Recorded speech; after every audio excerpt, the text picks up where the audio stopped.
नमस्कार, good evening साथियों। India के सबसे बड़े एजुकेशनल प्लेटफॉर्म में आपका स्वागत है और मैं हूं आपका दोस्त नरेंद्र चौधरी। और यदि आप तैयारी कर रहे हो राजस्थान पुलिस, ग्राम सेवक, पटवार, first grade, second grade, RS और एसआई की, तो आप एकदम सही दुरुस्त जगह पर हो।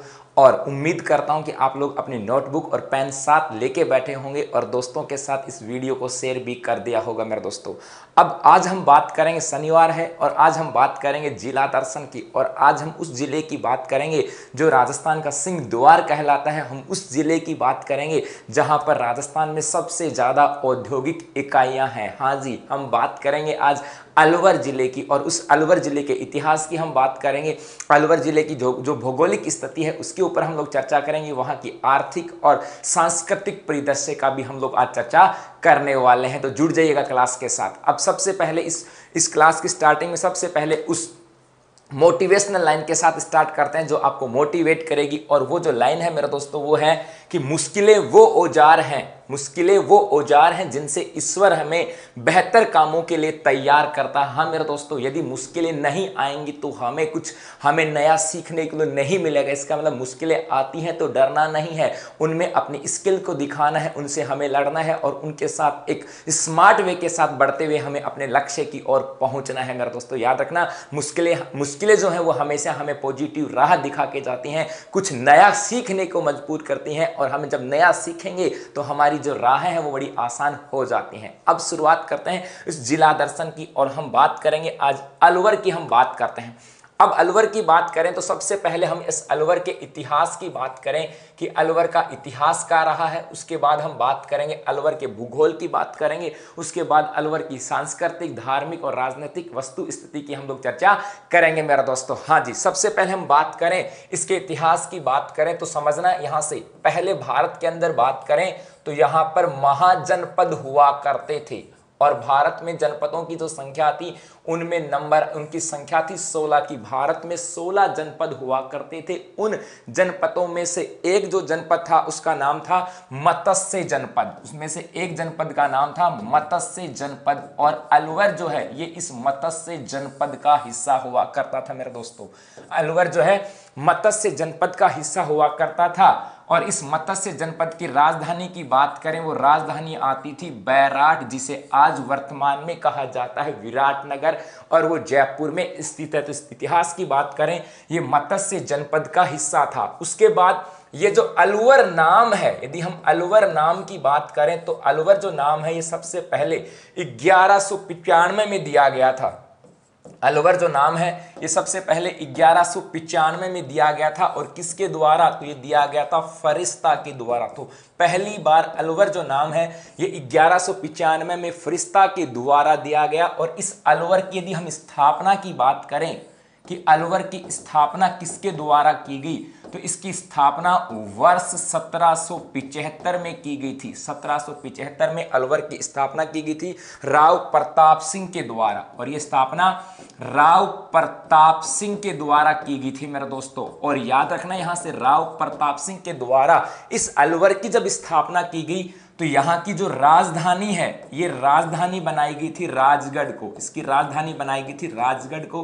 तो अलवर की पहली जो राजधानी है वो आती है राजगढ़ और दूसरी राजधानी आ जाती है मेरे दोस्तों अलवर। तो ये तो इसका इतिहास था। यहां से हमें याद रखना है कि ये पहले 16 जनपद हुआ करते थे, उनमें से एक जनपद था मत्स्य जनपद। इसी मत्स्य जनपद का ये हिस्सा आता है। और अलवर की स्थापना 1775 में राव प्रताप सिंह के द्वारा की गई थी और इसकी अलवर की राजधानी बनाई गई थी राजगढ़।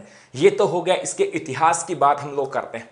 अब हम बात करें इस अलवर की वर्तमान स्थिति की बात करें कि वर्तमान परिदृश्य में अलवर कहां पर स्टैंड करता है, कौन से संभाग में आता है, किस जिले के रूप में इसका निर्माण हुआ। और हम बात करेंगे यहां की भौगोलिक स्थिति की। तो वर्तमान परिदृश्य की हम बात करें, सबसे पहली चीज ये जो अलवर है ये जयपुर संभाग का हिस्सा है, जयपुर संभाग में आता है। उसके बाद यदि हम बात करें यहां से तो इसका जिले के रूप में निर्माण 1 नवंबर 1956 को हुआ। 1 नवंबर 1956 के रूप में इस अलवर का जिले के रूप में निर्माण हो गया था। उसके बाद यदि हम इसकी सीमा रेखा की बात करें कि अलवर की सीमा रेखा क्या है, तो अलवर की जो सीमा रेखा है ये जिलों के साथ भी लगती है। तो एक राज्यों के साथ भी लगती है। यहां से अपन बात करें तो अलवर की जो सीमा है ये जयपुर के साथ, दौसा के साथ और भरतपुर के साथ, 3 जिलों के साथ लगती है। और एक स्टेट है जिसका नाम है हरियाणा। तो अलवर की सीमा जयपुर, दौसा और भरतपुर के साथ लगती है और एक स्टेट आता है जिसका नाम है हरियाणा, इसके साथ लगती है। ये भी आपको पूरा का पूरा याद रखना कि सीमा रेखा जो है ये 3 जिलों के साथ लगती है, 3 जिले और एक राज्य है इसके साथ लगती है। जिले कौन से हो जाएंगे मेरे दोस्तों? जिले हो जाएंगे जयपुर, दौसा और भरतपुर। और राज्य की बात करें तो राज्य कौन सा हो जाएगा? हरियाणा, इस राज्य के साथ सीमा लगती है। उसके बाद में अलवर की हम और चर्चा करें तो ये जो भाग है ये पूर्वी मैदानी भाग का हिस्सा है। पूर्वी मैदानी भाग राजस्थान के भौतिक प्रदेशों की बात करें, 4 भौतिक प्रदेशों में बांटा गया है। पश्चिमी मरुस्थल, अरावली पर्वतमाला, पूर्वी मैदानी भाग और दक्षिणी पूर्वी पठारी भाग। तो ये पूर्वी मैदानी भाग का हिस्सा आता है। और यदि हम यहाँ पर जलवायु की बात करें तो यहां पर पाई जाती है आर्द्र जलवायु। आर्द्र जलवायु पाई जाती है यहां पर। यदि हम यहां पर वनस्पति की बात करें तो यहां पर जो वनस्पति पाई जाती है वो है पतझड़ी वनस्पति। और यदि यहां पर मिट्टी की बात करें तो यहां पर जलोढ़ मिट्टी पाई जाती है। पूर्वी मैदानी हिस्सा है, आर्द्र जलवायु का हिस्सा है, पतझड़ी वनस्पति और जलोढ़ मिट्टी पाई जाती है मेरे दोस्तों। ये चीजें यहां पर आ जाती है। क्लियर हो गया यहां से? इसके अलावा और हम बात करें तो ये जो अलवर है इसे एनसीआर में शामिल किया गया है। इसे एनसीआर में शामिल किया गया है। एनसीआर का मतलब क्या है? नेशनल कैपिटल रीजन, राष्ट्रीय राजधानी क्षेत्र। और राष्ट्रीय राजधानी क्षेत्र की बात करें तो उसमें एनसीआर में शामिल किया गया है। अलवर को कई बार पूछा गया, अलवर और भरतपुर इस एनसीआर में आता है मेरे दोस्तों। तो यहां पर ये एनसीआर में शामिल आता है। ये आती है इसकी वर्तमान स्थिति। जयपुर संभाग का हिस्सा है। 1 नवंबर 1956 को जब राजस्थान का एकीकरण हुआ उस समय इसका जिले के रूप में निर्माण हो गया था यहां से। और यहां पर इसकी सीमा 3 जिलों के साथ जयपुर, दौसा और भरतपुर के साथ और हरियाणा के साथ सीमा लगती है। पूर्वी मैदानी भाग, आर्द्र जलवायु पाई जाती है मेरे दोस्तों। पतझड़ी वनस्पति है, जलोढ़ मिट्टी है जो नदियों के द्वारा निक्षेपित है। सीधा सीधा कहें कि ये नदियों के द्वारा निर्मित मैदानी भाग में आता है। और यहां से बात करते हो एनसीआर में शामिल है। इसके अलावा और हम बात करें इस अलवर के साथ, इसका जो परिवहन कोड है, अलवर के परिवहन कोड की बात करें तो अलवर का परिवहन कोड जो है ये है RJ02। RJ02 है। और एक हम चर्चा करें कि इसका जो शुभंकर की बात करें कि अलवर का शुभंकर क्या आता है, तो अलवर का जो शुभंकर है मेरे दोस्तों वो है सांबर। कि यहाँ पर राजस्थान में जो वन्य जो जीव हैं उनके संरक्षण के लिए हर जिले का एक शुभंकर बना दिया गया है। और अलवर के शुभंकर की बात करें वो आ जाता है सांबर। तो ये इसकी वर्तमान स्थिति है।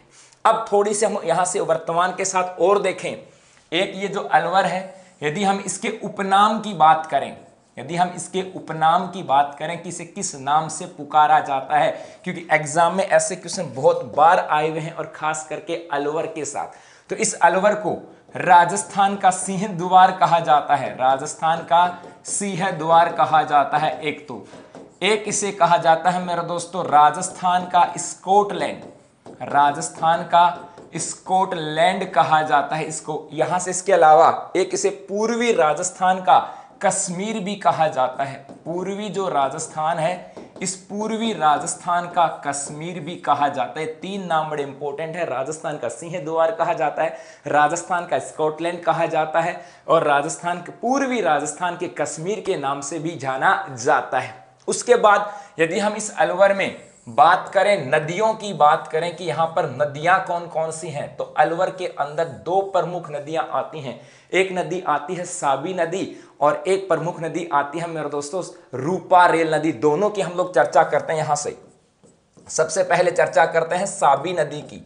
ये जो साबी नदी है इसका उद्गम होता है सेवर की पहाड़ियां, जयपुर से इसका उद्गम होता है और ये जयपुर के बाद अलवर, सेवर की पहाड़ियां जयपुर से निकलती है, जयपुर के बाद अलवर से बहती हुई और ये हरियाणा में जाकर के नजफगढ़ झील में मिल जाती है। और इस सांबर झील की बात करें, सॉरी साबी झील की बात करें तो इसका सबसे अधिक जो बहाव है ये अलवर के अंदर है। ये कहां पर है? अलवर के अंदर। तो एक नदी आती है साबी नदी जिसका सबसे अधिक बहाव कहां पर है? अलवर जिले के अंदर।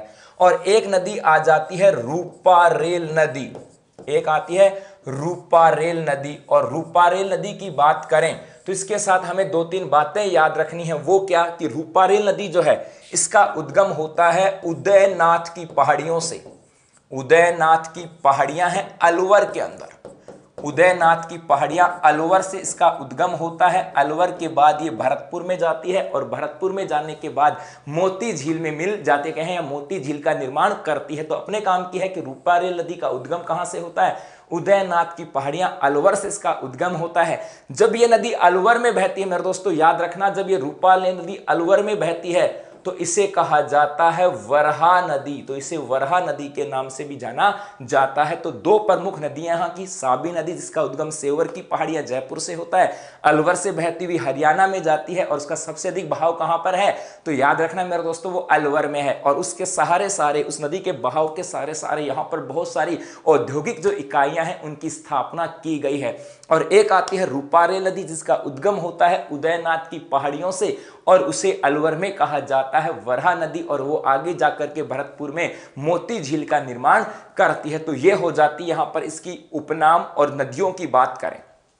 उसके बाद यदि हम आगे बढ़े यहां से, अब यदि हम बात करें अलवर के अंदर झीलों की बात करते हैं। अलवर के अंदर झील कौन कौन सी है? तो यहां की सबसे प्रमुख जो झील आती है इस झील का नाम आता है सिलीसेड झील। मेरे दोस्तों इस झील का नाम आता है सिलीसेड झील। सबसे प्रमुख झील यही आप पर आती है सिलीसेड झील की हम बात करें।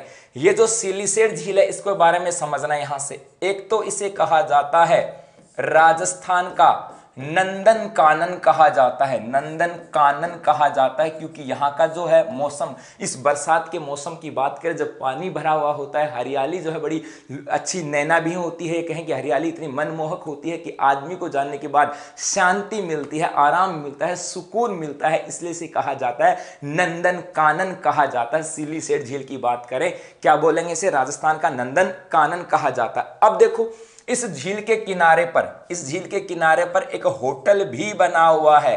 इस झील के किनारे पर ये एक पैलेस बना हुआ है या इसको कहें होटल बना हुआ है और इस होटल का नाम है सिलीसेड पैलेस। इसको कहा जाता है सिलीसेड पैलेस कहा जाता है, सिलीसेड पैलेस। और ये जो सिलीसेड पैलेस है इसका वर्तमान में संचालन RTDC Rajasthan tourism development corporation के द्वारा किया जा रहा है और इसे कहा जाता है hotel lake palace. Hotel lake palace के नाम से जाना जाता है। तो ये भी बात अपने को याद रखनी है। इसके अलावा ये जो झील है इस झील के मध्य में एक लाइट हाउस है। इस झील के मध्य में एक लाइट हाउस है मेरे दोस्तों। और इस लाइट हाउस की बात करें तो यहां पर जो राजाओं का शासनकाल था उस समय यहां पर उत्सवों का आयोजन किया जाता था। तो सिलीसेड झील राजस्थान का नंदन कानन कहा जाता है। यहां पर होटल लेक पैलेस है। इस होटल लेक पैलेस की बात करें या सिलीसेड पैलेस है, इसका निर्माण जो है ये करवाया था महाराज विनय सिंह ने। महाराज जो विनय सिंह है इनके द्वारा इसका निर्माण करवाया गया था अपनी रानी शीला के लिए।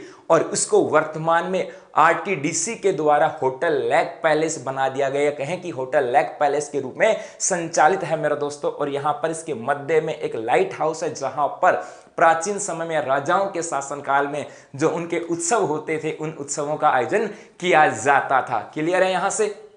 चलो इसके अलावा और भी हम झील की बात करें तो एक दो झील यहां से मेरे दोस्तों और भी आ जाती हैं जिनको आपको नाम याद रखना है। यहां से एक आ जाती है झिलमिल झील, एक आपको याद रखनी है झिलमिल झील भी आपको याद रखनी। यहां से इसको भी ध्यान रखना कि पूछ लिया जाता है कि झिलमिल झील कहां पर है, ये भी अलवर के अंदर है। और एक आ जाती है यहां से जयसमंद झील, एक यहां पर जयसमंद झील भी है, एक उदयपुर में भी है वो अलग है और एक यहां पर भी है जयसमंद झील। तो ये दो याद रखनी है। मुख्य रूप से यहां से दो ही पूछी जाती हैं, या तो सिलीसेड झील या यहां से पूछी जाती है मेरे दोस्तों झिलमिल झील। ये दो ही चीजें यहां से पूछी जाती हैं। तो हो गया क्लियर यहां से। चलो अब आगे बढ़ते हैं।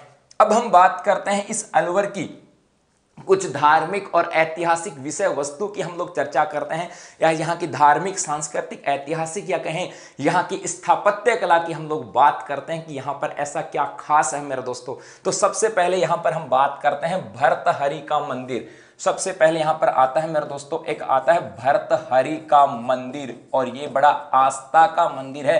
अलवर में अपने आप सबसे बड़ा धार्मिक स्थल के रूप में भर्तहरि का मंदिर है। कहां पर? सरिस्का के अंदर। कहां पर है? सरिस्का के अंदर है। अब देखो यहां से पूरी कहानी समझते हैं। यदि हम भर्तहरि की बात करें, ये उज्जैन के राजा थे, उज्जैन के राजा थे मेरे दोस्तों, और इन्होंने बाद में ये जो गोरखनाथ थे, गोरखनाथ के शिष्य बने। ये बाद में गोरखनाथ के शिष्य बनते हैं, और इनका संबंध जो आता है ये नाथ संप्रदाय से आता है।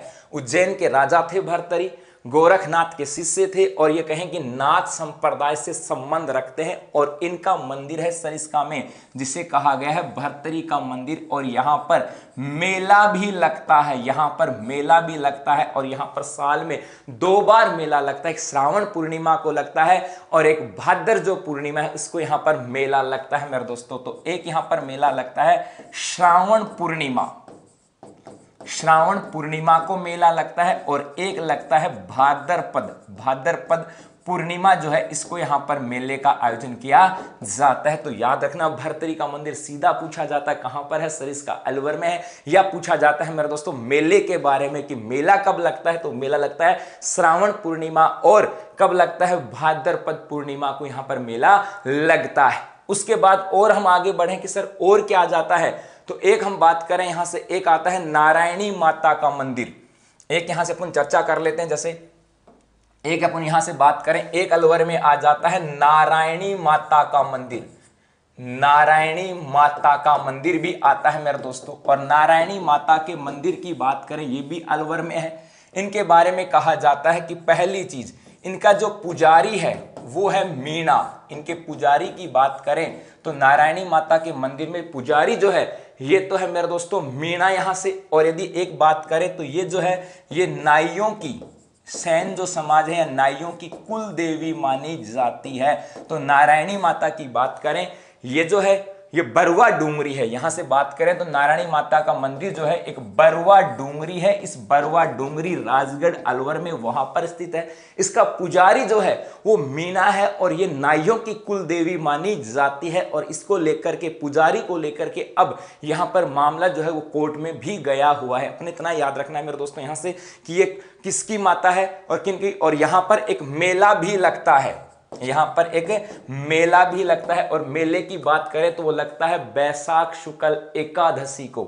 यहां पर जो है ये बैसाख शुक्ल एकादशी को यहां पर मेला भी लगता है, ये भी आपको याद रखना। तो बड़ा इंपॉर्टेंट है, नारायणी माता का मंदिर नाइयों की कुल देवी है, इनका जो पुजारी है वो मीणा होता है, और यहां पर बैसाख शुक्ल एकादशी को मेले का आयोजन भी किया जाता है मेरे दोस्तों। क्लियर हो गया? चलो और आगे बढ़े यहां से। इसके अलावा एक हम बात करें, एक आ जाते हैं चंद्रगुप्त।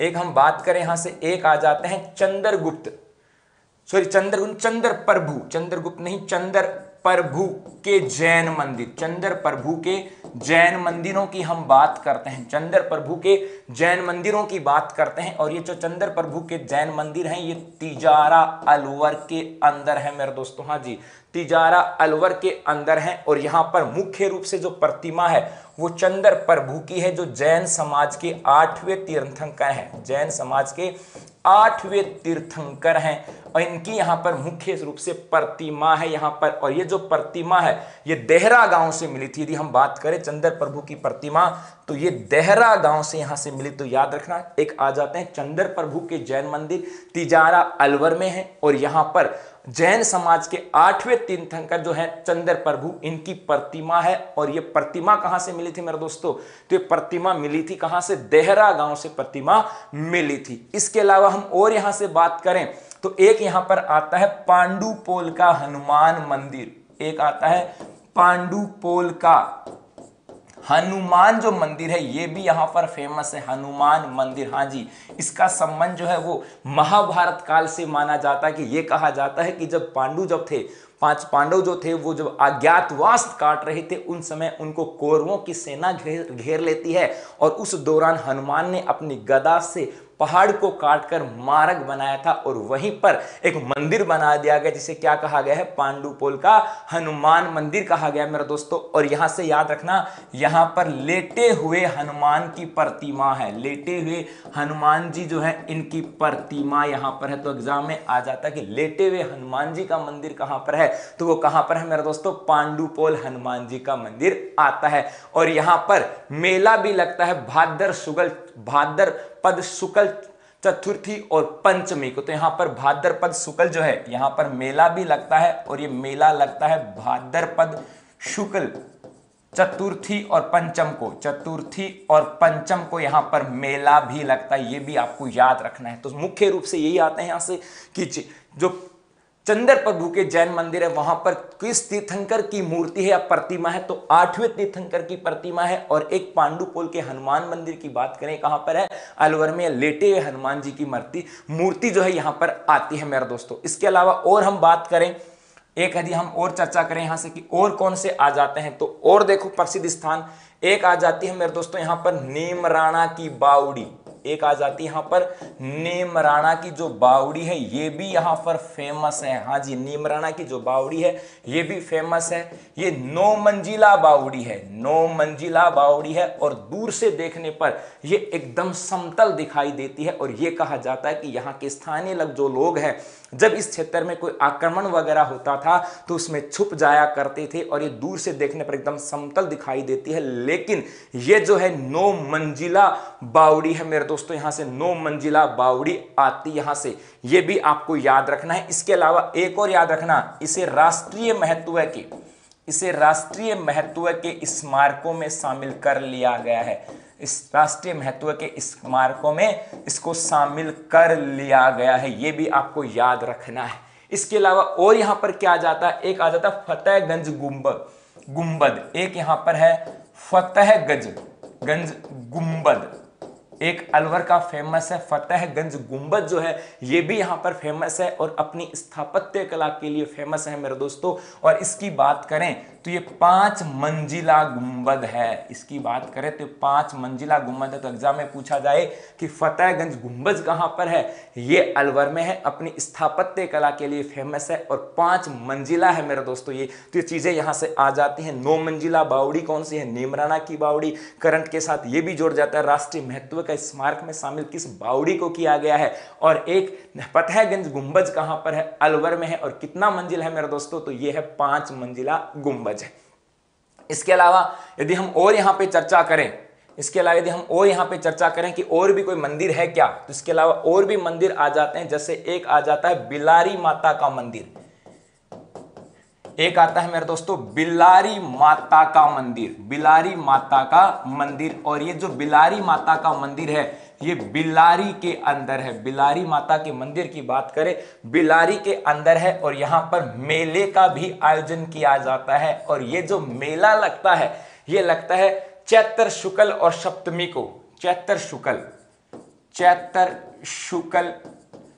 सप्तमी और अष्टमी को यहां पर मेले का आयोजन किया जाता है। तो बिलारी माता का मंदिर भी कहां पर है, अलवर के अंदर आ जाता है। इसके अलावा और देखो यहां से एक आ जाता है नौगजा, एक आता है मेरे दोस्तों नौगजा के जैन मंदिर। हाँ जी, नौगजा के जैन मंदिर भी आते हैं, बड़े फेमस है ये नाम, नौगजा के जैन मंदिर।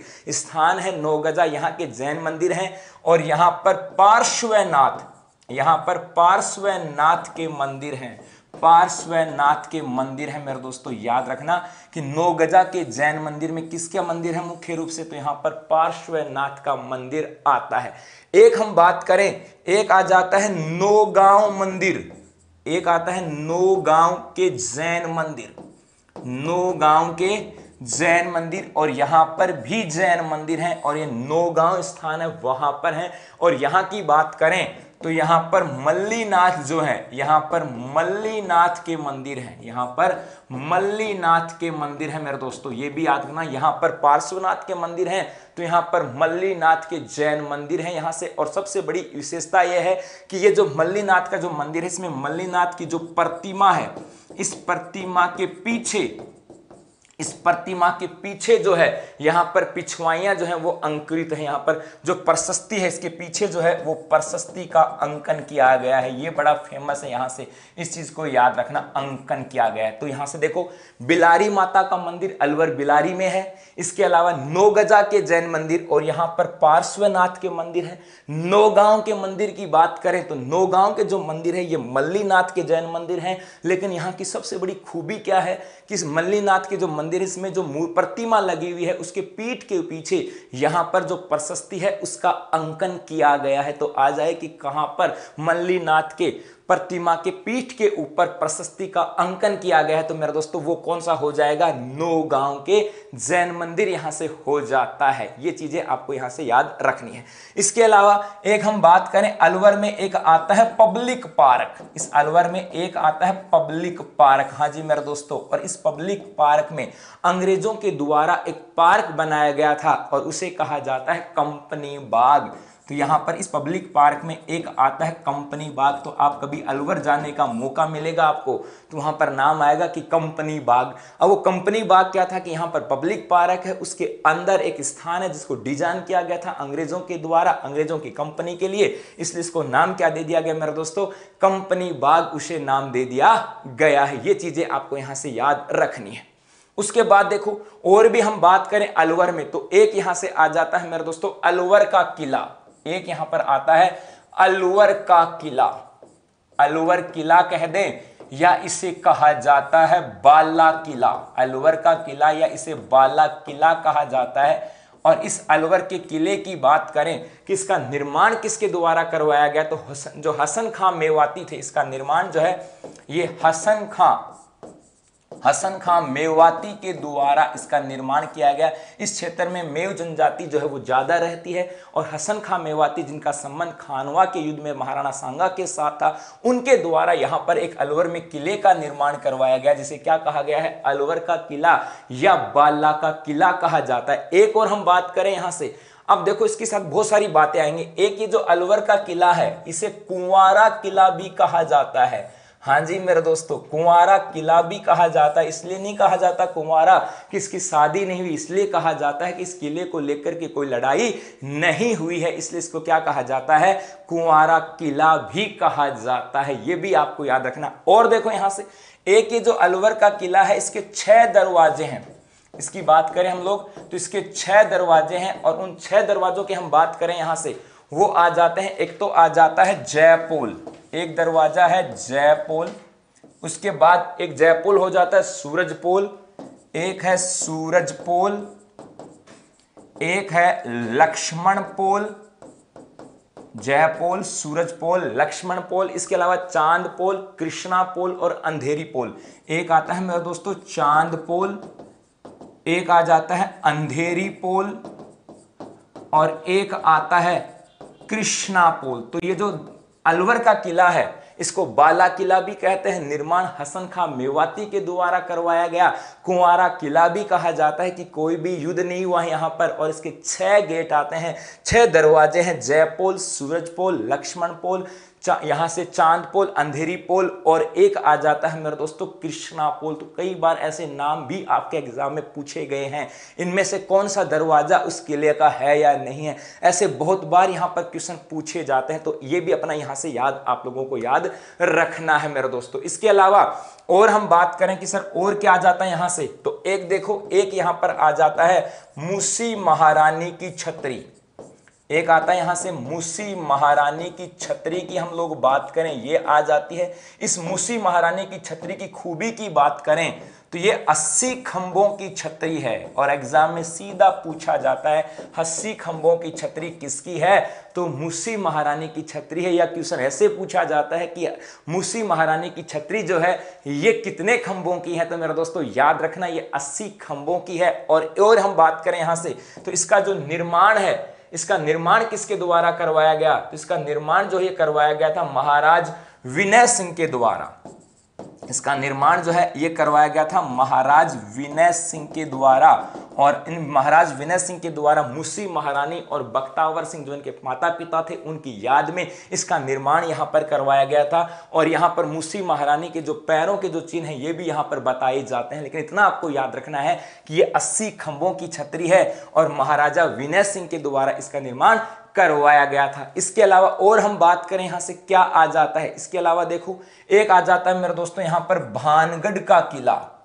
एक यहां पर आता है भानगढ़ का किला, ये भी इंपॉर्टेंट है। भानगढ़ का किला एशिया का सबसे हॉन्टेड, पहले से कहें कि एशिया का सबसे डरावना स्थान माना जाता है। भानगढ़ के किले की बात करें और ये जो भानगढ़ का किला है इसका निर्माण आमेर के राजा भगवंत दास के द्वारा करवाया गया था। तो इसका निर्माण जो है ये आमेर के राजा भगवंत दास, इसका निर्माण जो है आमेर के राजा भगवंत दास जो है इसके द्वारा इसका निर्माण करवाया गया। यह कहा जाता है कि जब इसका निर्माण करवाया गया तो बड़ा भव्य था, लेकिन इसकी कहानी के पीछे इसके पीछे एक कहानी भी आती है। यह आती है कहानी कि यहाँ पर ये जो भानगढ़ थी यहाँ की राजकुमारी थी रत्नावती। समझना इस बात को, यहाँ की राजकुमारी थी जिसका नाम था रत्नावती और उस रत्नावती के ऊपर एक तांत्रिक का दिल आ जाता जिसका नाम था सिंधिया। और वो जो तांत्रिक है वो इस महारानी से शादी करना चाहता है, लेकिन ऐसा पॉसिबल नहीं हुआ।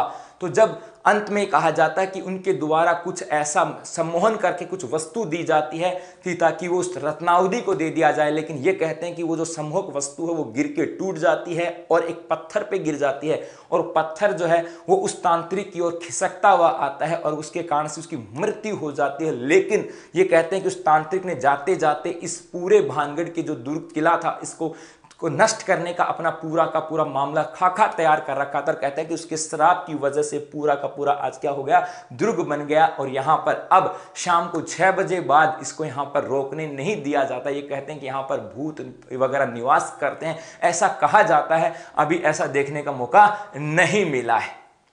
ठीक है, तो अपने उतना याद रखना कि भानगढ़ का किला हॉन्टेड पैलेस है, इसका निर्माण भगवंत दास के द्वारा इसका निर्माण करवाया गया। इसके अलावा यदि हम और चर्चा करें कि अलवर में और क्या क्या चीजें आ जाती हैं, अब देखो इसके अलावा यदि हम बात करें इस अलवर के अंदर तो एक आ जाता है राजगढ़ का दुर्ग।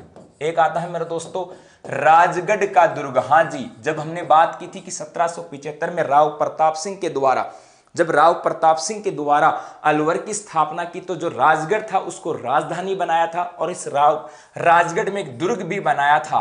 और उसका तो दुर्ग किसने बनाया? राव प्रताप सिंह के द्वारा इस दुर्ग का निर्माण करवाया गया था। राजगढ़ का दुर्ग कहां पर है? राजगढ़ के अंदर है। एक आ जाता है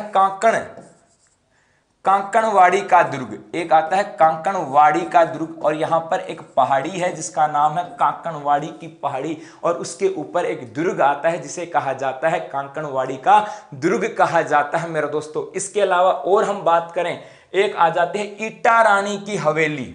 एक आती है मेरे दोस्तों ईटा रानी की कोठी कह दो या ईटा रानी की हवेली की बात करें कि एक भव्य हवेली है ईटा रानी की, या ईटा राणा की बात करें ईटा राणा की कोठी या हवेली। और इसके निर्माण जो है ये राजा जयसिंह के द्वारा, इसका निर्माण यहाँ के राजा जयसिंह के द्वारा करवाया गया था। ये भी आपको यहाँ से याद रखना है। इसके अलावा एक यहाँ पर आता है मेरे दोस्तों शीतलदास महाराज की समाधि। शीतलदास महाराज की जो समाधि है ये भी अलवर के अंदर आती है। और इसके अलावा और हम चर्चा करें यहां से तो एक यहां पर आ जाता है विजय सागर पैलेस। विजय सागर पैलेस आ जाता है और विजय सागर पैलेस की बात करें तो इसका जो निर्माण है ये महाराणा जयसिंह के द्वारा करवाया गया था। तो यहाँ पर राजगढ़ का दुर्ग भी आता है, भानगढ़ का दुर्ग है तो बाला का दुर्ग है, तो यहाँ पर एक राजगढ़ का दुर्ग है जिसका निर्माण राव प्रताप सिंह के द्वारा। कांकणवाड़ी का दुर्ग, पहाड़ियां हैं कांकणवाड़ी की, ये भी आपको याद रखना है। कांकणवाड़ी की पहाड़ियां कहां पर है मेरे दोस्तों? तो कांकणवाड़ी की पहाड़ियां अलवर में है, उसके ऊपर दुर्ग है कांकणवाड़ी का दुर्ग हो जाता है। एक इट्टा राणा की कोठी है जिसका निर्माण जो यहाँ के राजा थे जय सिंह उनके द्वारा करवाया गया। यहाँ पर शीतलदास महाराज की समाधि भी है अलवर के अंदर। इसके अलावा यहाँ पर एक विजय सागर पैलेस भी आता है और इसका निर्माण जय सिंह के द्वारा करवाया गया। और कई बार पूछा गया ये क्वेश्चन यहाँ से कि विजय सागर जो पैलेस है अलवर का, उसका निर्माण किसके द्वारा करवाया गया, तो वो कौन है, राणा या महाराजा, यहाँ के महाराज जय सिंह के द्वारा। ये इट्टा राणा की कोठी है, इट्टा राणा की कोठी मेरे दोस्तों, ठीक है। और हम आगे बढ़े यहां से।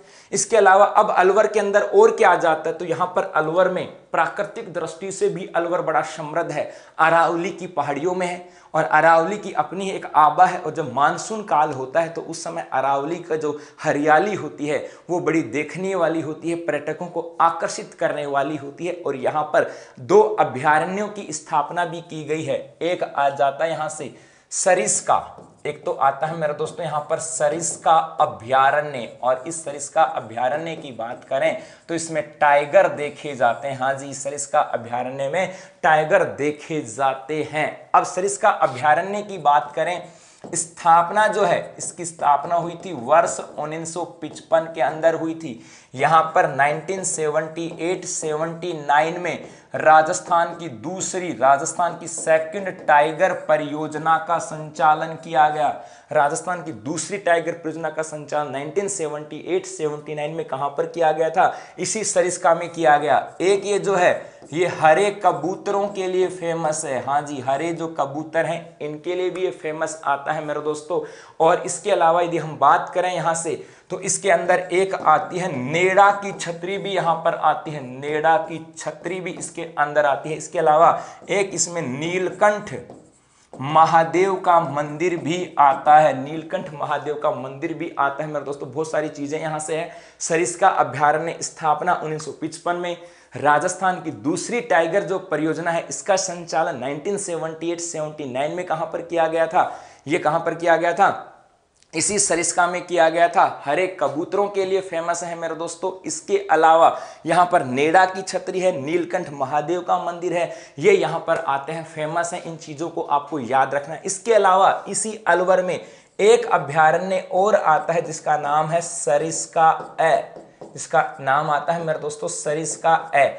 और सरिस्का ए की बात करें तो इसे 26 जून 2012 को दर्जा दिया गया था। 26 जून 2012 को इसे दर्जा दिया गया। और सरिस्का ए जो है ये राजस्थान का सबसे छोटा अभयारण्य है। तो यहां पर अलवर की बात करें 2 अभयारण्य है, सरिस्का और एक हम बात करें दूसरा कौन सा आता है, सरिस्का ए। तो क्षेत्रफल की दृष्टि से सबसे छोटा अभयारण्य कौन सा है, सरिस्का ए आता है मेरे दोस्तों।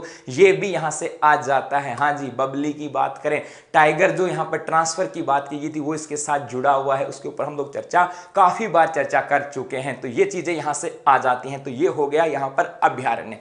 अब देखो इसके बाद अब हम बात करते हैं यहां से इसके महत्वपूर्ण कुछ तथ्यों की बात करते हैं। अब हम बात करते हैं महत्वपूर्ण तथ्य कि अलवर से संबंधित कुछ महत्वपूर्ण तथ्य और आते हैं क्या जिनका एग्जाम के साथ जुड़ा हुआ संबंध है, कि यहां से क्या क्या संबंध एग्जाम में पूछे जा सकते हैं। जैसे हम बात करें यहां से एक राजस्थान का जो एकीकरण का प्रथम चरण था, राजस्थान के एकीकरण का जो प्रथम चरण था, यह चरण आया कब था, 18 मार्च 1948 को। कब आया, 18 मार्च 1948 को। और इस प्रथम चरण में 4 जिले थे जिनका नाम है अलवर, भरतपुर, धौलपुर और करौली। इन चारों को मिलाकर के और क्या बना दिया गया, मत्स्य संघ बना दिया गया। इसका मतलब हम कह सकते हैं कि राजस्थान के एकीकरण में सबसे पहले जो जुड़ने वाले जो जिले थे उनमें किसका नाम आता है मेरे दोस्तों, अलवर का नाम आता है। और ये पहले चरण में जुड़ जाते हैं। और ये पहला चरण आता कब है, तो 18 मार्च 1948 को आता है। और यहां से 4 जिले जोड़े जाते हैं। क्या मनाया जाता है, मत्स्य जो संघ है, इस मत्स्य संघ की यहां पर स्थापना की जाती है। इसके अलावा और हम बात करें और कौन कौन से महत्वपूर्ण फैक्ट्स यहां पर आ जाते हैं। जैसे हम बात करें कि भारत का प्रथम अल्पसंख्यक साइबर गांव की बात करें, साइबर जो गांव है ये भी इस अलवर में बनाया गया जिसका नाम आता है मेरे दोस्तों चंदौली। ये भी आपको याद रखना है कि भारत का पहला अल्पसंख्यक जो साइबर गांव है वो कौन सा है, चंदौली गांव है। सीधे फैक्ट होते हैं जो आपको एग्जाम में यहां से देखने को मिलेंगे मेरे दोस्तों। इसके अलावा यदि हम और चर्चा करें कि और क्या क्या आ जाता है, तो एक यहां पर व्यक्ति आता है जिसका नाम है इमरान। एक नाम आता है मेरे दोस्तों जिसका नाम है मोहम्मद इमरान। इमरान कह दिया, मोहम्मद इमरान, हाँ जी मोहम्मद इमरान। और मोहम्मद इमरान की बात करें तो इनका संबंध भी कहां से है, अलवर से है। हाँ जी, शिक्षक हैं लेकिन आईटी सेक्टर में सॉफ्टवेयर डिजाइन करते हैं। और किसके लिए, शिक्षा के क्षेत्र में सॉफ्टवेयर डिजाइन करते हैं और भारत सरकार को देते हैं। अर्थात ये कहें कि इनको भामाशाह पुरस्कार से भी सम्मानित किया गया है। तो मोहम्मद इमरान जो है उनका संबंध भी कहां से आता है मेरे दोस्तों, अलवर से आता है। और देखो यहां से और क्या क्या महत्वपूर्ण फैक्ट्स आ सकते हैं। एक व्यक्ति आता है जिसका नाम है राजेंद्र सिंह। हाँ जी, राजेंद्र सिंह की बात करें, इनका संबंध भी अलवर से है और इन्हें कहा जाता है वाटरमैन ऑफ इंडिया के नाम से। तो Waterman of India Rajendra Singh का संबंध भी कहां से है, अलवर से ही आता है मेरे दोस्तों। और इनको जो है ये रमन मैग्सेसे पुरस्कार विजेता हैं। रमन मैग्सेसे पुरस्कार विजेता है राजेंद्र सिंह। इनका संबंध भी कहां से है, अलवर से आता है। इसके अलावा और हम बात करें, एक नाम आता है मेजर सौरभ सिंह। एक नाम आता है मेरे दोस्तों, नाम मेजर सौरभ सिंह की हम बात करें, इनका संबंध भी अलवर से आता है। और कौन है मेजर सौरभ सिंह, तो ये वो व्यक्ति हैं जो 5 साल में 3 बार एवरेस्ट पे चढ़े थे। तो 5 साल में 3 बार एवरेस्ट पे चढ़ने वाले मेजर सौरभ सिंह का संबंध भी कहां से है, अलवर से आता है। हाँ जी, एक आता है पायल जांगिड़ की बात करें। हाँ जी मेरे दोस्तों, पायल जांगिड़ की बात करें, इनका संबंध भी अलवर से आता है। कौन है पायल जांगिड़, तो ये जो हम बात करें कि जो बाल विवाह होता है, उस बाल विवाह के लिए अगेंस्ट इन्होंने आवाज उठाई थी पायल जांगिड़, और इनको अंतरराष्ट्रीय स्तर पर पुरस्कृत भी किया गया था। इनका संबंध भी कहां से आता है, अलवर से ही इनका संबंध आता है मेरे दोस्तों। इसके अलावा यदि हम और बात करें, यहां से एक अपन बात करें जैसे पुष्प पार्क की, अलवर में एक पुष्प पार्क की भी स्थापना की गई है। और पुष्प पार्क जो है ये खुसखेड़ा अलवर में है। सभी फैक्टों पे हम लोग आ रहे हैं, कुछ भी नहीं छोड़ेंगे। खुसखेड़ा कहां पर है, अलवर के अंदर आता है मेरे दोस्तों, ये भी आपको याद रखना है। इसके अलावा एक हम बात करें, इसी अलवर में पर्यटकों को आकर्षित करने के लिए यहां पर मत्स्य उत्सव या महोत्सव का भी आयोजन किया जाता है, कि जो राजस्थान पर्यटन विभाग है उसके द्वारा यहाँ पर गेम चेंजर अवार्ड दिया गया था इनको। अब देखो तो ये जो यहाँ पर जो अलवर जो है ये एनसीआर के नजदीक है, दिल्ली के पास है, और दिल्ली और कहें कि जयपुर के मिडिल में है। तो यहाँ पर पर्यटकों का आगमन रहता है और उन पर्यटकों को अलवर की ओर आकर्षित करने के लिए यहाँ पर पर्यटन विभाग के द्वारा मत्स्य महोत्सव का आयोजन भी किया जाता है मेरे दोस्तों। तो ये भी आपको याद रखना है। इसके अलावा हम और बात करें, यहाँ से एक आता है खेल गांव। एक आता है मेरे दोस्तों, राज्य का पहला खेल गांव किसे घोषित किया गया है, और ये आता है जारोली। ये भी आपको याद रखना बड़ा इंपॉर्टेंट है कि राज्य का पहला खेल गांव कौन सा है, जारोली, अलवर है मेरे दोस्तों। जारोली अलवर की बात करें। हाँ जी, इसके अलावा और देखो यहाँ से फैक्ट कौन कौन से फैक्ट बनते हैं।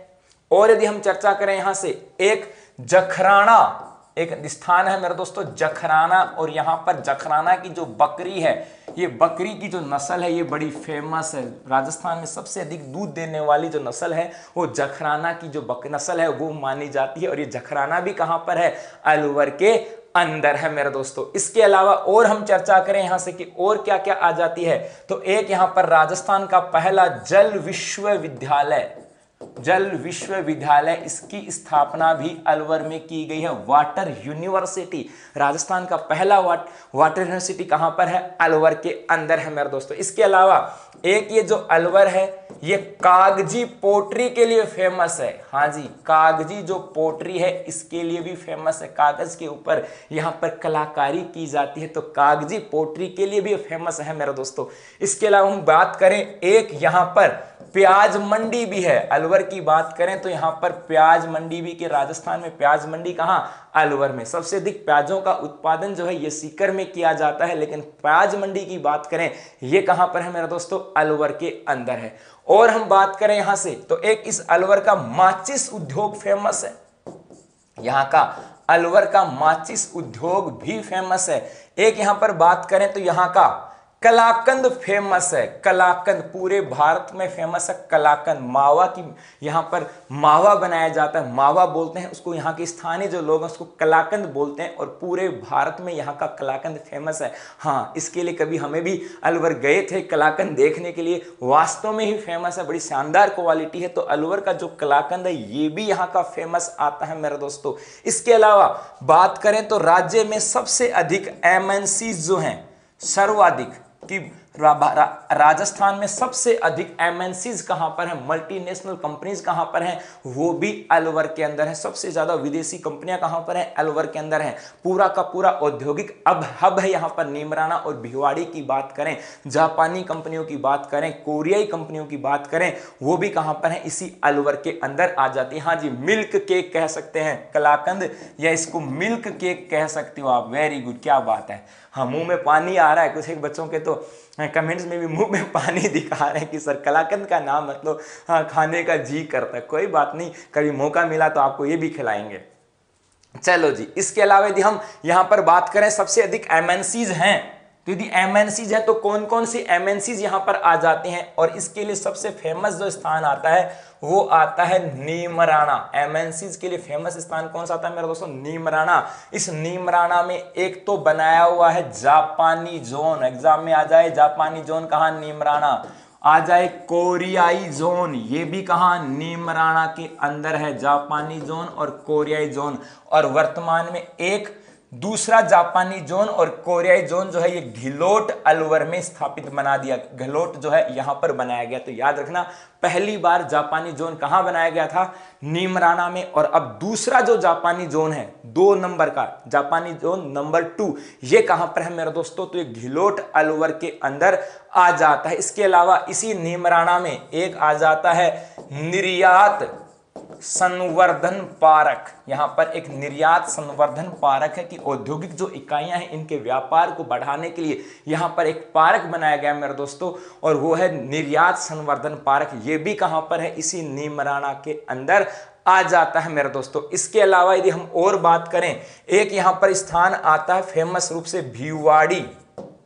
एक आता है इस अलवर में, औद्योगिक दृष्टि से बात करें तो वो आता है मेरे दोस्तों भिवाड़ी। और इस भिवाड़ी की कुछ महत्वपूर्ण बातों पे हम लोग चर्चा करें तो भिवाड़ी के अंदर, इस भिवाड़ी की बात करें, यहां पर एक तो नोटों की शाही बनाई जाती है। हाँ जी मेरे दोस्तों, एग्जाम में पूछा गया है कि राजस्थान में नोटों की शाही कहां मनाई जाती है, तो वो कहां मनाई जाती है, भिवाड़ी अलवर के अंदर मनाई जाती है। और एक इस भिवाड़ी की बात करें तो इसे राजस्थान का नवीनतम मैनचेस्टर, इसे राजस्थान का नवीनतम मैनचेस्टर भी कहा जाता है। राजस्थान के नवीनतम मैनचेस्टर के नाम से भी जानते हैं किसको, भिवाड़ी को राजस्थान का नवीनतम मैनचेस्टर के नाम से भी जाना जाता है। तो ये भी आपको याद रखना है, नीमराना भिवाड़ी। इसके अलावा भी 2 4 15 20 बातें हम और भी चर्चा करने वाले हैं। इसके अलावा यदि हम बात करें, एक आ जाता है गारमेंट्स पार्क। एक है मेरे दोस्तों इसी अलवर में गारमेंट्स पार्क की बात करें, और ये जो गारमेंट्स पार्क है ये है पथरेड़ा में, पाथरेड़ा, ये जो है ये है पाथरेड़ा अलवर में है गारमेंट्स पार्क। इसके अलावा यदि हम और चर्चा करें यहां से और क्या क्या आ जाता है, तो एक आता है एकीकृत औद्योगिक पार्क। एकीकृत औद्योगिक पार्क की बात करें, और एकीकृत औद्योगिक पार्क जो है ये है टपूकड़ा के अंदर। ये भी बड़ा इंपॉर्टेंट है कि एकीकृत औद्योगिक पार्क कहां पर है, ये भी टपूकड़ा के अंदर आ जाता है मेरे दोस्तों। तो ये चीजें यहां पर आ जाती हैं। इसके अलावा बहुत सारी एमएनसीज जो हैं वो यहाँ पर स्थित है, बहुत सारी एमएनसीज हैं। राजस्थान में सबसे ज्यादा एमएनसीज कहाँ पर हैं, इसी अलवर के अंदर आती हैं। और यदि हम विविध भारत की बात करें तो राजस्थान की बात करें तो यहाँ पर जो ईस्ट इंडिया कंपनी थी, देखो इस इंडिया जो कंपनी थी, इस ईस्ट इंडिया कंपनी के साथ सर्वप्रथम जो सहायक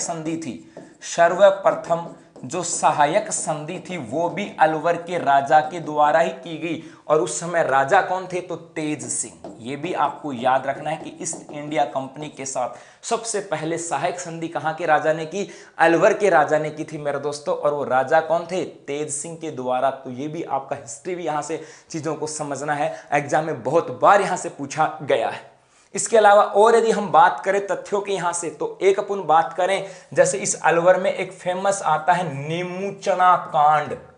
एक आता है मेरे दोस्तों यहां पर नीमूचना जो कांड है, ये भी बड़ा फेमस है। अब इसके साथ क्या हुआ था नीमूचना कांड, ये जो कांड है ये 14 मई 1925 की घटना है। 14 मई 1925 में हुआ क्या था, यहां पर राजा थे जय सिंह, यहां पर राजा थे जय सिंह, और जय सिंह के द्वारा यहां पर लगान में वर्दी कर दी गई थी। और जब लगान में वर्दी कर दी गई तो यहां के स्थानीय निवासियों के द्वारा, यहां के स्थानीय जो निवासी हैं उनके द्वारा इसका जब विरोध किया गया, तो विरोध करने पर इस 14 मई 1925 को यहां पर सैनिकों के द्वारा, या कहें कि पुलिस वालों के द्वारा यहां पर गोलियां चलाई दी गई थी। इसलिए इसको कहा जाता है नीमूचना कांड या नीमूचना किसान आंदोलन की बात की जाती है मेरे दोस्तों। ये यहां से आता है, और याद रखना इसका संबंध जो है ये महात्मा गांधी ने कहा था। महात्मा गांधी ने इसकी तुलना जो है ये जलियांवाला बाग हत्याकांड से की थी। जलियांवाला जो बाग हत्याकांड है इसके साथ इनकी तुलना की थी। तो एग्जाम में ये तो बहुत बार पूछा जाता है यहां से,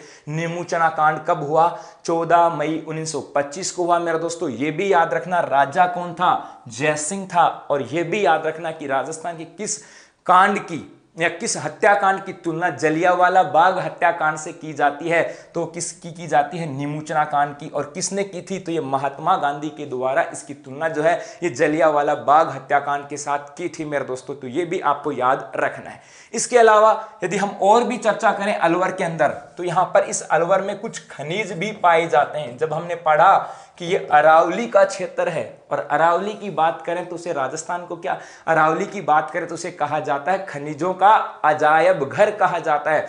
इसका मतलब यदि ये अरावली क्षेत्र में आएगा तो इसमें खनिज नहीं होंगे, ऐसा तो हो ही नहीं सकता। तो यहाँ पर खनिज भी पाए जाते हैं मेरे दोस्तों। और उन खनिजों की बात करें, जैसे यहाँ पर तांबा पाया जाता है, और इस तांबे के लिए प्रसिद्ध स्थान आता है खोदरीबा। तांबे के लिए प्रसिद्ध स्थान कौन सा आता है, खोदरीबा। ये भी आपको याद रखना है मेरे दोस्तों। इसके अलावा एक यहाँ पर स्लेटी पत्थर, एक यहाँ पर स्लेटी जो पत्थर हैं इनका भी उत्पादन किया जाता है। और स्लेटी पत्थरों की बात करें तो इसके लिए फेमस आता है नीमराणा और झखराणा। नीमराणा और झखराणा जो है स्लेटी पत्थरों के लिए फेमस आता है। इसके अलावा एक लौह अयस्क की बात करें, लौह अयस्क, तो यहां पर लौह अयस्क के उत्पादन के लिए फेमस स्थान है राजगढ़। तो तीन प्रमुख खनिज रूप से आते हैं। और सबसे अधिक पूछा गया हुआ तांबा जो खोदरीबा, ये बहुत बार एग्जाम में पूछा गया है मेरे दोस्तों। और लौह अयस्क जो राजगढ़ है ये भी बहुत बार एग्जाम में पूछा गया है। इसके अलावा यदि हम बात करें तो यहां पर इस बहरोड की बात करें, एक बहरोड है इसकी तहसील, इस बहरोड में यहां पर CISF का ट्रेनिंग सेंटर भी है। बहरोड की बात करें तो मेरे दोस्तों यहां याद रखना, यहां पर CISF का ट्रेनिंग सेंटर भी है बहरोड के अंदर। तो ये भी याद रखना CISF का ट्रेनिंग सेंटर कहां पर है, बहरोड के अंदर है। नारनौल से बहरोड के मध्य में आ जाता है मेरे दोस्तों। इसके अलावा यदि हम बात करें यहां से और भी चर्चा करें, तो जो स्वामी विवेकानंद जी जो थे, स्वामी विवेकानंद जी, इनका संबंध भी अलवर से रहा है। और वो 2 बार जो है ये अलवर में आए थे। इनका संबंध भी अलवर से है, 2 बार आए थे मेरे दोस्तों। एक बार आए थे 1891 में, और एक बार आए थे 1897 में। तो स्वामी विवेकानंद जी भी 2 बार यहां पर आए थे, 1891 और 1897 के अंदर। हाँ जी, CISF का ट्रेनिंग सेंटर है, बहुत बार देखा है बहरोड के अंदर, बहुत बार देखा मैंने वहां से। तो ये बहुत बार गुजरे CISF सेंटर के पास से, तो है ना। चलो जी, उसके बाद क्या बात है सर, मैं एक तो कह रहा कि मैं तो बहरोड से ही लाए हो, वेरी गुड, क्या बात है, बहरोड से ही लाए हो। हाँ, इसका मतलब आज तो आपके बहरोड की भी चर्चा हो गई। बहरोड भी अच्छा स्थान है और मिडवे में आता है। बहरोड की बात करें तो दिल्ली और जयपुर के मध्यवर्ती स्थान में आता है, मिडवे की बात आती है मेरे दोस्तों। अब देखो, इसके अलावा यदि हम बात करें तो इस क्षेत्र में एक भूपंग वाद्य यंत्र है। यहाँ का जो यदि संस्कृति की बात करें तो यहाँ का भूपंग जो वाद्य यंत्र है ये भी यहाँ के लोक गीतों में फेमस आता है कि यहाँ के लोकगीत है और मेव जाति ज्यादा रहती है यहाँ पर, उनके द्वारा यहाँ पर लोकगीत गाए जाते हैं। और लोकगीतों की बात करें तो इनमें जो भूपंग वाद्य यंत्र होता है उसका यहाँ पर प्रयोग किया जाता है। और इस भूपंग वाद्य यंत्र की बात करें तो इसका जो उस्ताद माना जाता है, किसका उस्ताद किसे माना जाता है, तो जहूर खान मेवाती, इसका उस्ताद माना जाता है जहूर खान मेवाती जो है, इसको इसका मेवाती इसका उस्ताद माना जाता है। तो ये चीजें इसके साथ आ जाती हैं। तो ये बहुत सारी चीजें थी वो जो हमने पढ़ा अलवर के साथ। अलवर के हमने इतिहास की भी बात की, अलवर की हम लोगों ने संस्कृति की बात की, अलवर का हमने ये ज्योग्राफिकल की बात की, यहाँ पर जो औद्योगिक स्थितियां हैं उनकी भी हमने चर्चा की। तो उम्मीद करता हूँ अलवर लगभग हमने यहाँ पर हर एक परिदृश्य के साथ उसको कवर करने की कोशिश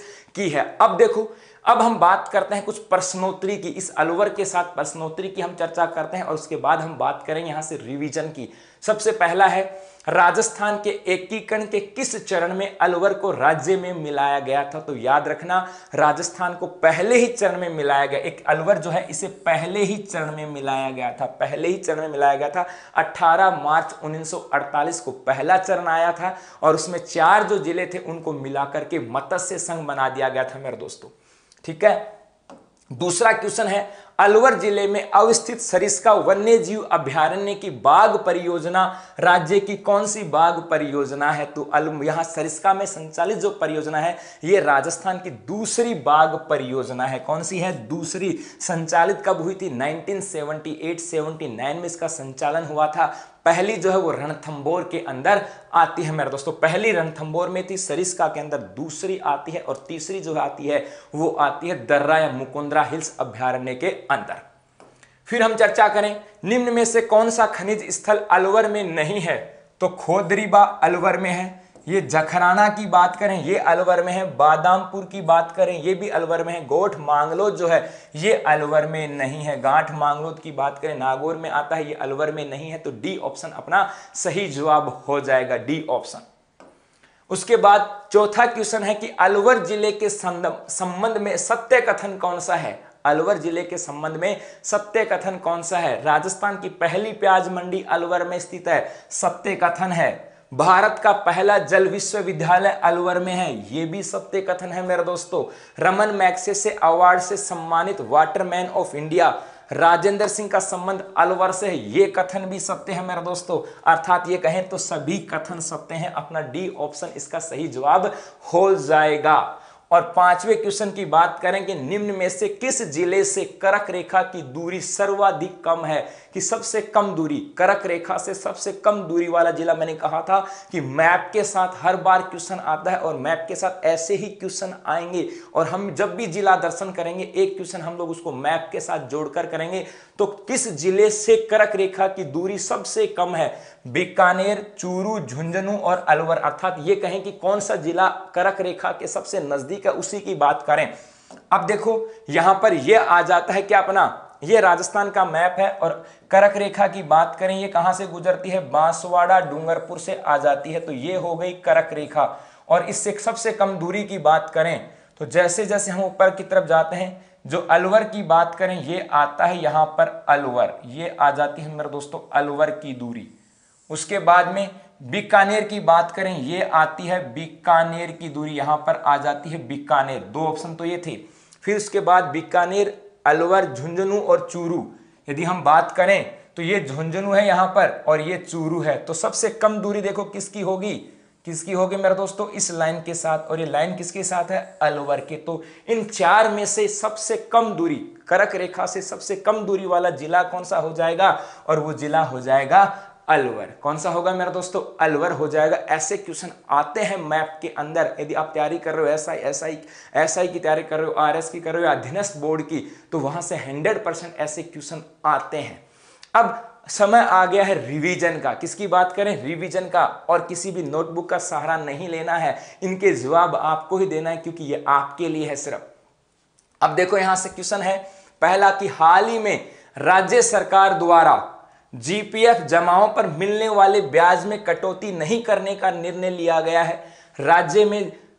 राजस्थान में राज्य बीमा और भविष्य निधि विभाग की स्थापना कब की गई? कब की गई भविष्य निधि विभाग की स्थापना यहां से? तो इसकी स्थापना कब की गई थी मेरे दोस्तों? ये स्थापना की गई थी 1943 के अंदर। कब की गई थी मेरे दोस्तों? ये स्थापना की गई थी 1943 के अंदर इसकी स्थापना की गई थी। हाँ, सही जवाब आ रहे हैं 1943 के अंदर। चलो अब आगे बढ़ते हैं। अगला क्वेश्चन था कि हाल ही में राजस्थान राज्य के किस शहर में दूसरा प्लाज्मा बैंक स्थापित किया गया। राजस्थान का पहला जो प्लाज्मा बैंक है वो एसएमएस जयपुर के अंदर स्थापित किया गया था। और दूसरे प्लाज्मा बैंक की बात करें कि दूसरा प्लाज्मा बैंक कहां स्थापित किया गया, भरतपुर, जोधपुर, अलवर और कोटा कहां स्थापित किया गया था दूसरा। फटाफट से कमेंट्स करके आप लोग बताओगे कि कहां स्थापित किया गया मेरे दोस्तों, दूसरा कहां पे स्थापित किया गया। देखते हैं अब कितने सारे बच्चे जवाब देते हैं। क्या बात है, जवाब आने लगे। हाँ जी सर, ठीक है, जवाब आने लगे सर, कोटा। तो दूसरा प्लाज्मा बैंक कहां स्थापित किया गया मेरे दोस्तों, कोटा के अंदर। अपना डी ऑप्शन इसका सही जवाब था।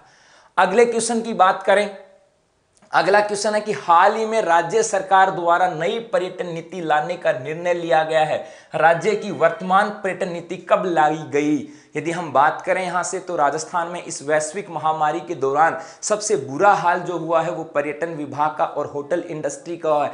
अब इसमें सुधार के लिए राज्य सरकार ने डिसाइड किया कि हम नई पर्यटन नीति लेकर आएंगे। तो पहली जो पर्यटन नीति थी वो कब आई थी, पहली पर्यटन नीति की बात करें मेरे दोस्तों वो कब आई थी, तो ये आई थी वर्ष 2001 में। ऑप्शन बी जो है अपना सही जवाब हो जाएगा। हाँ जी, उसके बाद अगला जो क्वेश्चन है अपना, हाल ही में राज्य सरकार द्वारा 7 से 31 अगस्त तक उपखंड स्तर पर कोविड जागरूकता प्रदर्शनी लगाने का निर्णय लिया गया है। कोरोना महामारी से संबंधित प्रचार प्रसार हेतु राज्य नोडल विभाग है कि वर्तमान समय में कोरोना का जो प्रकोप है वो तेजी से बढ़ता जा रहा है और इस अनलॉक की प्रक्रिया में हम लोग भी उसके प्रति थोड़े से असंवेदनशील हो गए, कहें कि लापरवाह हो गए। और इस ऐसी स्थिति में राजस्थान की एक नोडल एजेंसी है जिसके द्वारा यहां से क्या कहा गया कि लोगों में जागरूकता लाने के लिए उपखंड स्तर के ऊपर एक प्रदर्शनी लगाने की बात की गई थी मेरे दोस्तों। और वो जो प्रदर्शनी लगाने की बात की गई, और अब यहां पर राजस्थान में कौन सी नोडल एजेंसी है जिसके द्वारा राजस्थान में कोरोना के प्रचार प्रसार का कार्य किया जा रहा है, तो वो नोडल एजेंसी कौन सी हो जाएगी मेरे दोस्तों, वो हो जाएगी सूचना एवं जनसंपर्क विभाग। बी ऑप्शन अपना सही जवाब हो जाएगा। हाँ जी, बी अपना सही जवाब हो जाएगा मेरे दोस्तों। अगले क्वेश्चन की बात करें कि हाल ही में राज्य में कजली तीज महोत्सव मनाया गया। इस त्योहार पर सामान्यतः किस वृक्ष की पूजा की जाती है। हाल ही में कजली तीज महोत्सव मनाया गया था। हमने बात भी की थी कि 3 तीजें मनाई जाती हैं और तीज उत्सव कहाँ का फेमस है, जयपुर का। और कजली तीज महोत्सव जो है वो बूंदी का फेमस है। और इस तीज महोत्सव के ऊपर सामान्यतः किस वृक्ष की पूजा की जाती है, तो सामान्यतः यहाँ पर किस वृक्ष की पूजा की जाती है मेरे दोस्तों, वो आ जाता है नीम। किसकी की जाती है पूजा, नीम की जाती है मेरे दोस्तों। हाँ जी, अगला क्वेश्चन था कि राजस्थान ई साइन व डिजिटल सिग्नेचर सेवाएं प्रारंभ करने वाला कौन सा राज्य है। कि राजस्थान के द्वारा ई साइन और डिजिटल सिग्नेचर जो है वो प्रारंभ कर दिए गए हैं। और ऐसा करने वाला राजस्थान देश का कौन सा राज्य बना है, देश का ऐसा कौन सा राज्य बना है मेरे दोस्तों, तो वो कौन सा बना है, यहां से फटाफट से जवाब दे दीजिएगा कौन सा बना है। दिखा कौन जवाब देता है इसका जल्दी से। हाँ जी, वेरी गुड, क्या बात है। और ये कौन सा बना है, प्रथम राज्य बना है मेरे दोस्तों। कौन सा राज्य बना है, प्रथम राज्य बना है। उसके बाद हम बात करें यहां से, अगला था नेशनल ग्रीन ट्रिब्यूनल द्वारा देश के 100 शहरों में रेड और ऑरेंज श्रेणी के उद्योगों के विस्तार पर रोक लगा दी गई है। इसमें राजस्थान का कौन सा शहर शामिल है। कि 2019 एनजीटी के द्वारा देश के 100 शहरों में जो ऑरेंज कैटेगरी के और रेड कैटेगरी जो उद्योग थे उनके लगाने के ऊपर पाबंदी लगा दी गई कि इनके द्वारा प्रदूषण जो है वो ज्यादा फैलता है, प्रदूषण के मानकों पे नहीं आते। तो यहां से राजस्थान के वो कौन कौन से शहर थे जहां पर एनजीटी के द्वारा इन दो कैटेगरी में उद्योग लगाने पर या विस्तार पर रोक लगा दी गई। तो वो कौन से मेरे दोस्तों, उपरोक्त सभी जयपुर, जोधपुर, पाली और भिवाड़ी। जयपुर, जोधपुर, पाली और भिवाड़ी जो है वो इसके सही जवाब होते हैं, अर्थात डी ऑप्शन इसका सही जवाब हो जाएगा। 8वां अपना क्वेश्चन था मेरे दोस्तों, राजस्थान के पश्चिमी क्षेत्र में लगातार ग्रीन एनर्जी उत्पादन में वृद्धि हो रही है। निम्न में से किस ऊर्जा को ग्रीन ऊर्जा में सम्मिलित नहीं किया जाता। पश्चिमी राजस्थान की बात करें, किसी जमाने में इसे पिछड़ेपन की निशानी माना जाता था, लेकिन आज हम बात करें तो ये एक औद्योगिक रूप से बड़ा एक विस्तार वाला, कहें कि संभावनाओं वाला क्षेत्र के रूप में उभर के आया है। और यहां पर अब सौर ऊर्जा और पवन ऊर्जा का विकास हो रहा है। अब यहां पर ग्रीन ग्रीन एनर्जी का विकास हो रहा है। ग्रीन एनर्जी का मतलब है ऐसी एनर्जी जिसमें पोल्यूशन नहीं फैलता है। और कौन सा इसमें सम्मिलित नहीं किया जाता, तो वो होता है मेरे दोस्तों थर्मल ऊर्जा, इसमें शामिल नहीं की जाती है। अगला क्वेश्चन है, केंद्र सरकार द्वारा पहला बायो गैस सीएनजी संयंत्र किस स्थान पर लगाया गया? तो केंद्र सरकार के द्वारा पहला बायोगैस जो सीएनजी थर्मल प्लांट जो प्लांट है ये कहां पर लगाया गया है? राजस्थान में, उसकी बात की जा रही है। यहां पर बायोगैस का मतलब था कि यहां पर जो खेती का जो अवशिष्ट होगा और जो किचन का जो वेस्ट होगा उनसे मिला करके यहां पर एनर्जी बनाई जाएगी, विद्युत का उत्पादन किया जाएगा मेरे दोस्तों। और इस विद्युत के बाद यहां से हम बात करें, इस विद्युत का उत्पादन होने के बाद जो बचा हुआ जो अवशिष्ट है उसे ग्रीन खाद के रूप में या कहें कि जैविक खाद के रूप में यहां के किसानों के द्वारा इसका यूज किया जाएगा। तो राजस्थान में केंद्र सरकार के द्वारा पहला बायोगैस सीएनजी प्लांट कहां पर या संयंत्र कहां पर लगाया जा रहा है? तो ये लगाया जा रहा है मेरे दोस्तों भीलवाड़ा के अंदर। और कल का लास्ट क्वेश्चन है मेरे दोस्तों, एसडीजी इंडेक्स 2019 में भूख के मानकों के आधार पर राजस्थान किस स्थान पर रहा? तो वर्ष 2015 की हम बात करें, 2015 में यूएनओ के द्वारा एक 17 मानकों के आधार पर एक इंडेक्स बनाने की बात की गई और उसे कहा गया एसडीजी सस्टेनेबल डेवलपमेंट गोल, सतत विकास लक्ष्य इंडेक्स कहा गया। और ये अलग अलग मापदंडों के आधार पर बनाया जाता है। तो 2019 में भूख के मानकों के आधार पर जो इंडेक्स बनाया गया था उसमें राजस्थान का जो स्थान रहा था ये स्थान आता है 35वां। स्थान कौन सा था मेरे दोस्तों? 35वां था। तो ये अपनी आज हमने बात की अलवर के जिला दर्शन की। उम्मीद करता हूं आप लोगों को बड़ी अच्छा लगा होगा। तो इसके लिए धन्यवाद। आप लोग जो स्नेह और प्यार देते हो उसके लिए भी धन्यवाद। अब मिलते हैं मंडे को, तब तक के लिए धन्यवाद। Thank you. सब्सक्राइब करें उत्कर्ष के YouTube चैनल को और लेटेस्ट अपडेट पाने के लिए बेल आइकन को प्रेस करें। प्रतियोगी परीक्षाओं की तैयारी करें अब घर बैठे। तो जुड़े रहें उत्कर्ष के YouTube चैनल के साथ। अब पढ़ो कहीं भी कभी भी।